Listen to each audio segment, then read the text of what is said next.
We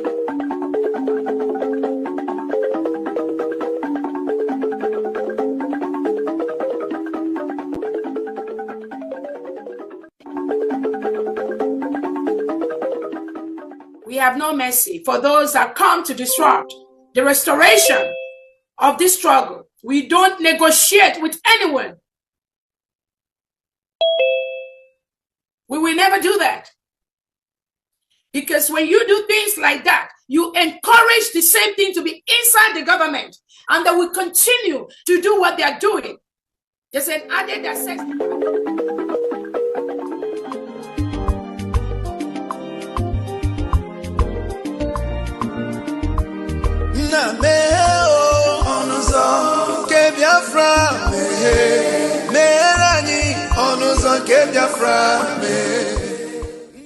Welcome, fellow Biafrans, lovers of freedom across the world. I welcome you to this amazing platform. Thank you so much for joining me on today's program, and I wish you a very happy new year. Finally, we are now in the year 2025, and as we proceed in the year 2025, we must not forget that we have a lot of responsibilities. Our responsibility in this platform is to give you information and make sure that you have an update on what is going on in Biafra land, more especially things that has to do with the restoration of independent state of Biafra. Today, I am going to share with you a very important video. Please pay attention to this video. In all the information that we see here, you are going to see that they have started again a new deceit to distract us from the restoration of independence of Biafra. We must not be distracted. It is either Biafra or nothing. Nnamdi Kanu said it to us, and he has not changed his mind. If anybody tries to insinuate that Nnamdi Kanu have changed, that is a lie. Watch this video from beginning to the end. You will understand that the enemies will never give up.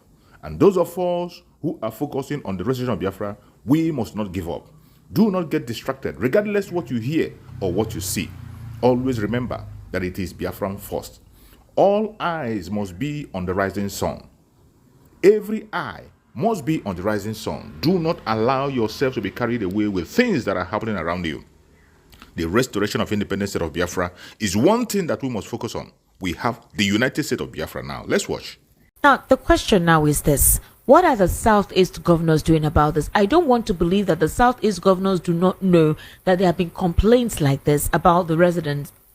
Specifically in December, a lot of Southeasterners traveled home. They went to enjoy the Yuletide season. What are the Southeast governors doing? Chukuma Soludo set up a security outfit. Udo Gachi. We also have Alex Oti too, but though that region is quite calm. Peter Rumba of Enugu State, that particular state is quite calm. Ebonyi, Francis Nwifuru, that place is quite calm. So the area that is actually experiencing this surge in volatility of criminal activities supposedly is Imo State and Anambra State. So if you remember, the Southwest, they had apprehended that Boko Haram or ISWAP members, they have sleeper cells in the Southwest. The DSS kept them, and they're asking questions. They're trying to locate all the sleeper cells they have, because lately there have been a lot of killings. If you know that a former police inspector's wife was kidnapped from her home, now Amotekun has been set up. The Southwest governors decided to come together to see how they could set up a security operative or a security outfit that will help combat this particular menace and go into the forest. So why can't we have that collective effort by the Southeast governors to monitor this? Now, the challenge we have in the Southeast is the issue of IPOP. We are not well managed. Okay. These were very organized youth. If you ask me, okay, I've really taken time to monitor and look into the activities of Southeast. It's like the IPOP members got wind of, maybe had information about what was about to happen in the Southeast. Because everything that was happening, Nnamdi Kanu was warning, was saying that the Fulani Ginger, the way he reports it, the Fulani Ginger, we that are trying to come over South, they want to take over South and they were coming through the bush, the Fulani herdsmen kidnapping. And they set up what they called ISEN, Eastern Security Network. I can assure you then, you will hear them report they have chased away the Fulani herdsmen and all that. Now, when the problem was, the IPOP took over leadership of Southeast, just like then you hear Boko Haram taking over some states in the north. the people were more of listening to IPOB because they felt these people were representing them, really. IPOB and the governors that should represent them and should say certain things are not saying. And the IPOB is putting a lot of pressure. Now, that really, it was a problem. I think they had several meetings on how to manage this IPOB thing. Now, they were more of how to get back the people from IPOB, other than, and they were ready to do it by all means. Now, out of the desperation, they actually allowed the military to come in, not knowing what the government of the day had in mind. In fact, it was an avenue to now come in. They've been wanting to have a way of coming in to do this. They don't have, there's no way. Now, this is an avenue for them to now come in. Otherwise, how can the military come in and then all of a sudden, who negotiated with Asari Kibo? Who negotiated with the military? Because I think the whole, every human being has tendency to commit crime. If you know that you commit that crime and get away with it. Sure, yes. So now, since the Southeast is now a place where crime is going on, there is no doubt some of the citizens that were in Lagos and all over the place started moving in.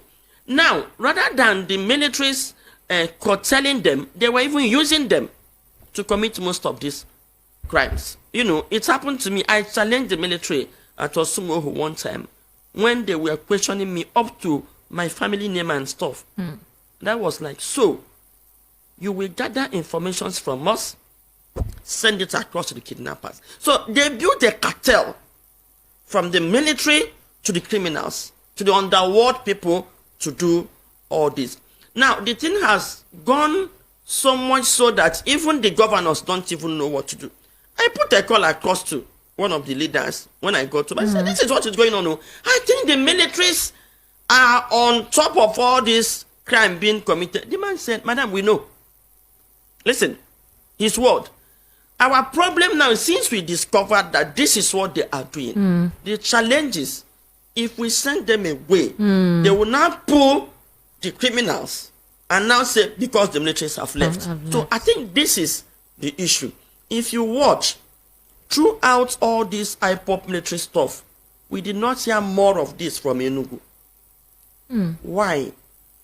When this happened, celebration. After that day, when those supposed celebration, after that day, when those supposed unknown gunmen came, it was like there was going to be a heavy presence of the military there.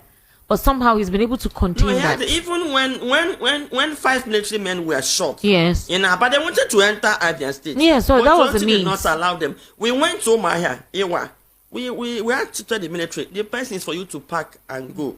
We can't have you, when we are attacked on the road, you begin to arrest our boys. And those also went and had a meeting with them. I think that's curtailed, but you see, have reports of kidnapping around, Abia State. But in Imo State, even on the 24th of December, Asari also reported that he's still working with the militaries in Imo State. Yeah, he even mentioned the community where his boys are along with him. At Idato. He mentioned and it. Yes, he mentioned it. And if it. you watch, that's Idato, there were killings in Idato. And now, Anambra State and Imo State are just, I don't know how to say it. From all over the place, they have boundaries. From that Idato, Anambra have boundaries. From Olo, Anambra have boundaries. You get it? So I think they are moving from Imo State to Anambra State. Now, if you look at some communities in Anambra State, put up serious security. They put up serious security. In those places, there were no incidents. Like Okwo. In fact, they all ran away from home. But this time around, they raised up to more than 500 security men. That was where Denko had his mother's burial. He's from Okwo. Yeah, because it was peaceful. We saw the footage. They contributed money and raised over 500 securities. So I think I would suggest and advise most of these communities raise security. Don't just raise out. Contribute good money. Raise securities of the indigenes of the place. Because if you raise security of the indigenes, they'll be able to identify people. Because you can't who is who and who's a stranger. You cannot bring somebody from Biafra to come and guide you. It's not possible. So I think majorly, what is happening in the Southeast is a creation of the federal government of Nigeria. They can't escape it because there have been so many incidents of military activities and the government have not said anything about it. That's Some of these accusations, the militaries have not said anything about it. So how can you be saying you are shooting? You are shooting. No, the military has said something. The military blamed it actually on IPOB. The chief of defense staff, Christopher Musa, was the one that made that statement via a television interview. He said most of the crimes ongoing is by IPOB, although IPOB distanced itself at the time. They distanced themselves from the activities of Simon Ekpa, but the chief of defense staff insists that it is the activities of IPOB. And then they asked questions about the frisking that takes place along the routes when you're going to the southeast, because I remember I watched that interview, and they said that frisking has helped save a lot of lives. So on several occasions, they've caught some of them with weaponry and all whatnot. This is the reportage you were talking about, where facts are misrepresented. But at the end of the day, it takes the effort of the governors to come together and do something about it. So are they overwhelmed? Are they underwhelmed? Are they confused? Is it that they don't know what to do? What are they afraid of? Okay, Esther, I'll tell you what. We've had several occasions where people are being attacked, not up to 5 minutes drive from military checkpoints. Now, if people run back to the military to report them, they'll be like, and so? They don't go. We've had these reports of if you call military or police in the southeast, that something is going on. In fact, police now are responding. The military will not respond to you. Even if it means 2 minutes drive from where they are, they will not respond to. So him saying that even in the southeast, all they do is collect money. I've not seen them do it other than collect money, cause a long hold up, and be collecting money. That's all they do. They don't do any other thing. So him saying that whatever they do now, the IPOB in question, Esther, an average Igbo man is IPOB at heart. They have that support. IPOB have no office. IPOB have no. It's not like OPC where you see them doing something, or Boko Haram. No, they go about their business. They use media to pass the information. They said they want to get their freedom without shooting. They want to use the civil means to get it, and they have mentioned it. So if army is telling you that they have a shootout, where did they see this IPOB? Where are these shootouts going on? Oh, okay, if you see anybody, did you just accord them and they tell you we are IPOB? How do you know? How do you even let the military tell us how they identify this IPOB? How do you identify them? They don't have checkpoints. If you are moving from Olo to Hiala, the checkpoint you see is a Bubago. Those Bubago are not Igbos. Yeah, they are not Igbos. Who are they then? They are Siddiq bossmen. They are not Igbos. They are Siddiq have accosted them. Are you saying that a state governor employed Asari Dokubo's men Yes. to help him fight insecurity in his state? Well, Because I heard a lot of mayhem being conducted by those guys. At some point, they were suspended. The day I met them at somewhere, you know, I'm from Olu. I was traveling. I got to them around 9 o'clock. They extort money from people. They intimidate people. They beat people. If you see the way, and if you look at these boys, you will know that these are hardened criminals. I mean, if you see a criminal, you will know. These are hardened criminals. Now, let us ask the military. If you go to the north, they will tell you Boko Haram have checkpoints. Motorists will pass and see them and know that they are Boko Haram. I have never seen any checkpoint or anywhere and they will say, this is where IPOB are staying. Or IPOB will come and say, beat their chest and say, this is. These people keep on saying, this is not us. Why not find out who those people are? No. Now, the worry we are having is these people are killing our children, our citizens. And young boys. Young boys. Look at the CEO. He's a typical example. If he did not have those, even the men he had with himself, they were already putting them together that they were kidnappers. They didn't. They were asking questions. They were responding, but they weren't listening. So if the leader hadn't come there to say, okay, you know what? Let's just verify this ID card you are presenting, would have been hearing a different story by now. So if they did not have ID card. No, the ID card still. They didn't believe it. No, you can imagine. They didn't believe the ID card. If those people do not have ID card, they are now IPOB. This is the crime that is going on in the southeast by the military. Of course, they use media. Even what we are saying, media will not carry it.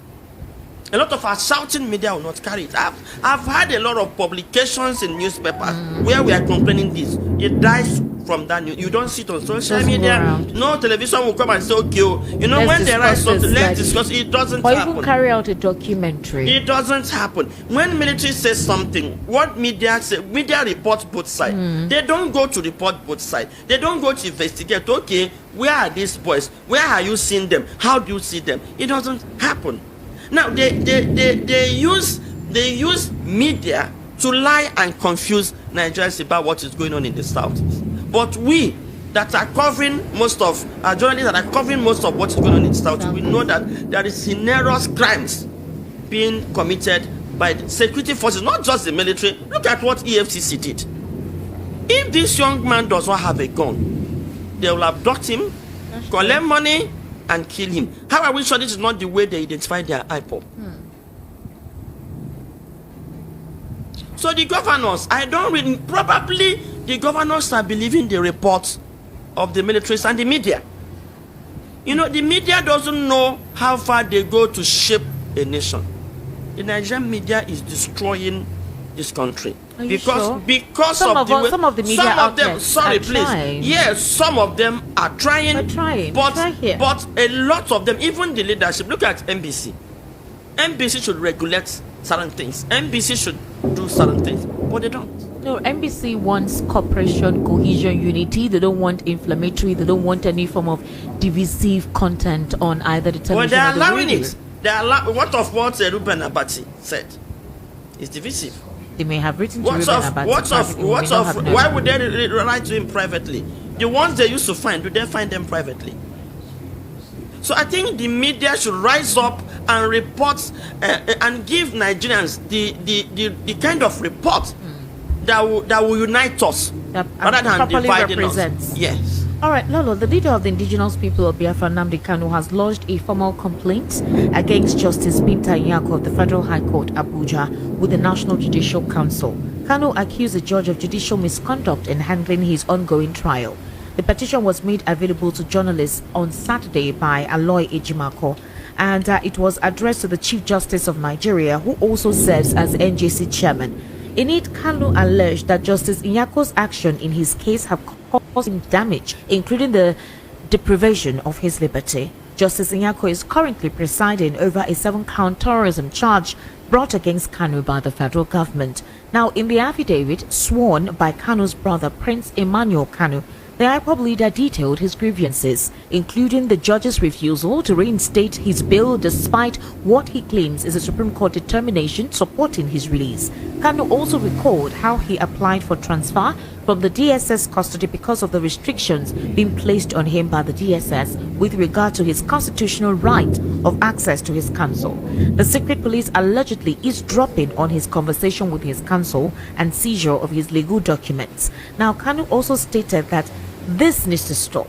He also accused the judge of disregarding constitutional provisions and the rule of law, describing her actions as a violation of his fundamental rights. He also called on the NJC to take disciplinary action against Justice Nyako, asserting that her conduct amounts to judicial fraud and a failure to adhere to constitutional and legal standards.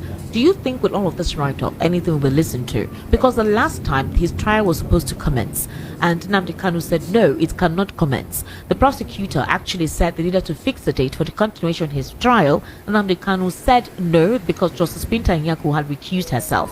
The first time that he asked that she be recused herself, she actually did.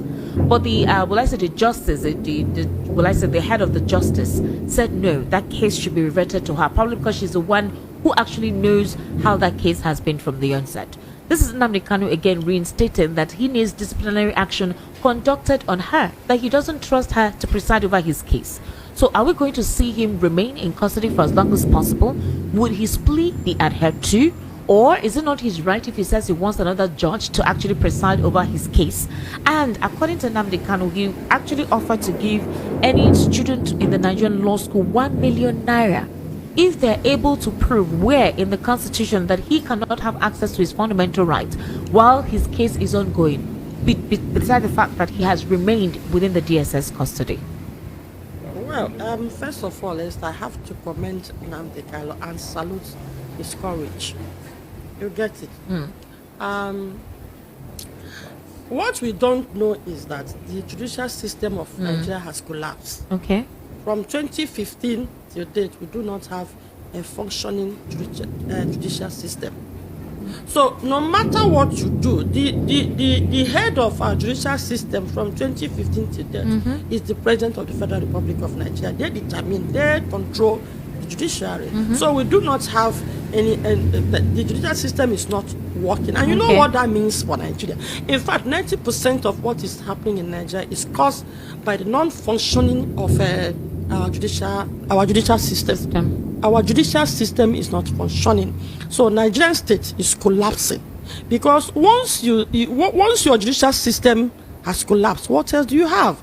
You now have a lawless nation. You now have a lawless environment. So, and I've said it time without number, the incarceration of Nnamdi Kanu is just an excuse for what is happening in the Southeast to continue.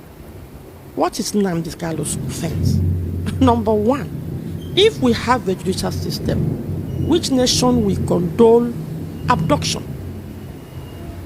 Nnamdi Kanu was abducted from another country to Nigeria, and he has been granted bail.